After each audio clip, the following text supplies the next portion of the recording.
Let me tell you something right now. Being multidimensional is not a weakness, it's a strength. You weren't created to fit into one tiny little box. I need you to stop thinking about life in terms of one paycheck, one path, one rigid plan. That's not how you were wired. You need to start thinking in streams, multiple streams of income, of purpose, of impact. Let's get that straight from the jump. Now, a lot of you know me as a preacher. That's true. I've spent years behind the pulpit, delivering messages, stirring hearts, pointing people toward hope.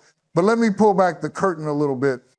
I had dreams for my children that stretched far beyond the four walls of a church. I didn't want them to feel like they had to mimic my life, wear my shoes, or preach my sermons just to make it in this world. That's why I didn't stop at preaching.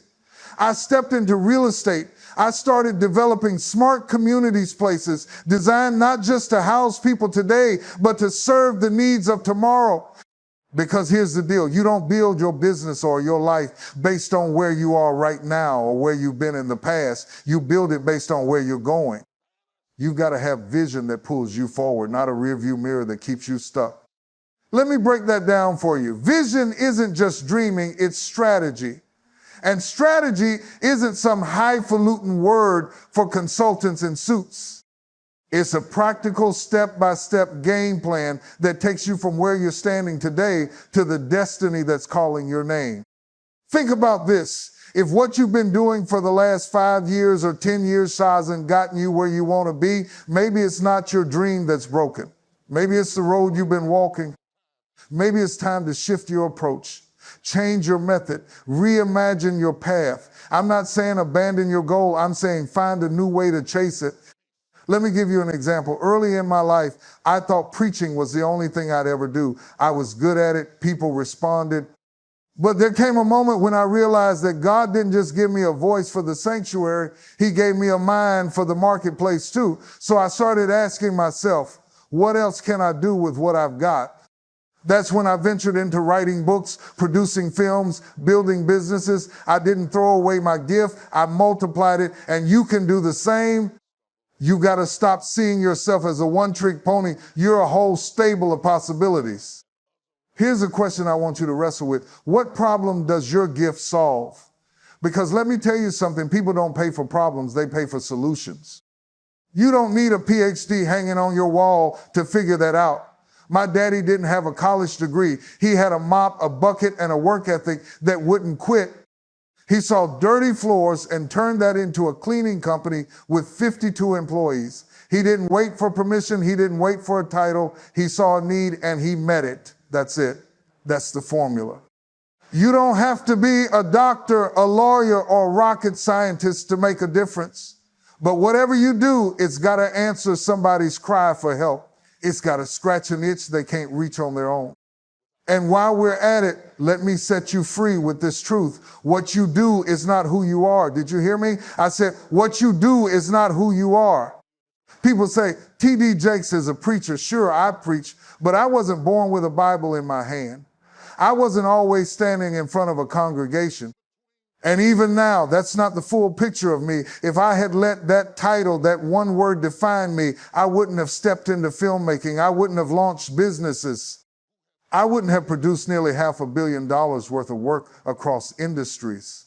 A title can become a prison if you let it, but you are not your job. You are not your business card.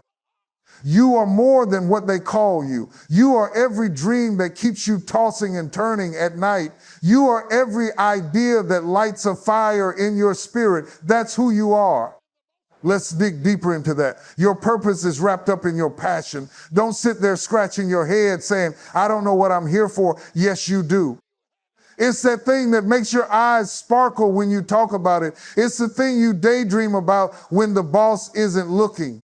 It's the thing that gives you a jolt of energy when you step into it, even if you're bone tired from everything else. That's your lane. That's your call. And here's something else to chew on. The gift you admire in somebody else, the one that makes you say, man, I wish I could do that. That gift is already inside you. The reason they inspire you, the reason they move you is because they're holding up a mirror to a piece of who you really are. You just haven't owned it yet. I'll never forget a moment from my childhood that shaped me. I was a little boy sitting in the backseat of the car while my mama drove to give a speech somewhere. She was a powerhouse, smart, sharp, commanding a room before she even opened her mouth.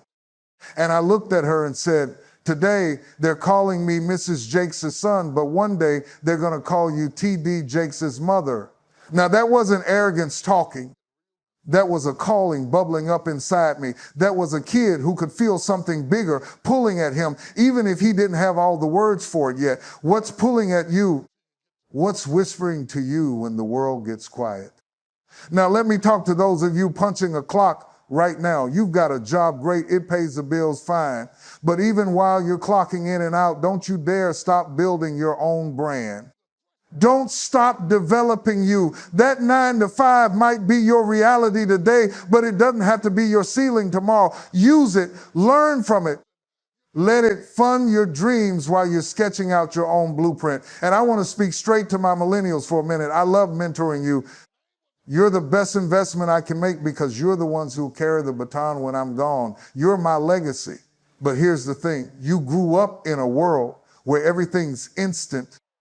You tap a screen and it lights up. You swipe and it delivers. But life isn't an app. People aren't pixels. You've got to get skilled at relationships, the real kind, not just DMs or emojis or 15-second TikTok clips. I'm talking about face-to-face, heart-to-heart, spirit-to-spirit connection, because here's a secret. Business doesn't just happen because of brilliant ideas.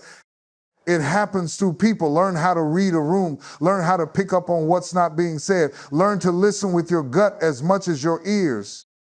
I've closed deals not because I had the best pitch, but because I understood the person sitting across from me. People do business with people, not resumes, not PowerPoints, not promises. People, let me peel back another layer for you. You see the success, the books, the movies, the platforms, but you didn't see the struggle that built it. You didn't see the days I couldn't put food on the table for my kids. You didn't see the nights I cried myself to sleep wondering if I'd ever make it. You didn't see the times I had to use paper towels as diapers because we couldn't afford anything else. You're looking at the highlight reel, but you missed the outtakes. You're trying to fast forward through your own story to the big finale, but it's the 400 no's before that one yes that carve you into who you're meant to be. That's why you've got to develop grit. You've got to stop crumbling every time somebody tells you no. That no isn't a period, it's a comma. It's not the end of your story, it's a setup for your next chapter. The strength you build when you're flat on your face is the same strength that'll hold you up when you're standing on the mountaintop. Failure isn't your enemy, it's your trainer, it's your coach. It's the resistance that builds your muscle. And don't you dare ask for the spotlight if you can't handle the heat that comes with it. If I handed you my life right now, the weight, the pressure, the expectations, you buckle. Not because you're not talented, but because you haven't carried the pain that produced it. That's why you've got to respect the process. A baby doesn't come out of the womb ready to run a marathon. It takes 9 months of forming, growing, preparing. Your dream is the same way. It needs time to take shape. It needs seasons of quiet before it can roar. The process isn't a punishment, it's a gift. While you're in that process, here's something else. Always be paying attention. I'm never just hanging out. I'm listening. I'm observing. I'm not just eating lunch with you. I'm assessing. What do you bring to the table that I don't have? Because I'm not trying to build a team of mini-me's. I want people who are strong where I'm weak. I want folks who see what I miss, who stretch me beyond my own limits. Some of you are making a mistake right now. You're only hanging around people who do what you do. That's a trap. If everyone in your circle has the same gift, you're not growing, you're competing. But if you surround yourself with people who do what you can't, they complete you. The lawyer needs the doctor, the CEO needs the pastor, the singer needs the writer. Diversity in your circle isn't just nice, it's necessary. It's how you build something bigger than yourself. And let's keep it real for a second. Some folks in your circle aren't clapping for you. They're smiling in your face, but they're sliding little jabs under the table. You know the ones. The backhanded compliments, oh, that's cute what you're trying to do. The almost support, I'd help, but I'm just so busy. Move them to the back of the line. You need people who celebrate you, not just tolerate you. You need cheerleaders, not critics pretending to be friends. Here's the bottom line. If you're bold enough to admit where you're weak, you'll know exactly who to pull close. I don't hire my strengths, I hire my weaknesses. I want people on my team who make me better, who stretch my vision, who shore up the places where I'd sink without them. That's how you grow. That's how you lead. That's how you build something that doesn't just shine for a moment, but stands the test of time. So where do you start? Right where you are, with what you have. Stop waiting for the perfect moment, the perfect budget, the perfect team. My daddy started with a mop. I started with a microphone and a message. You've got something in your hand right now. Use it, multiply it, let it take you somewhere you've never been. Because at the end of the day, this life isn't about fitting in, it's about standing out. It's about building streams that flow into rivers, rivers that carve canyons, canyons that leave a mark on the world. That's your calling, that's your strength. Now go get it.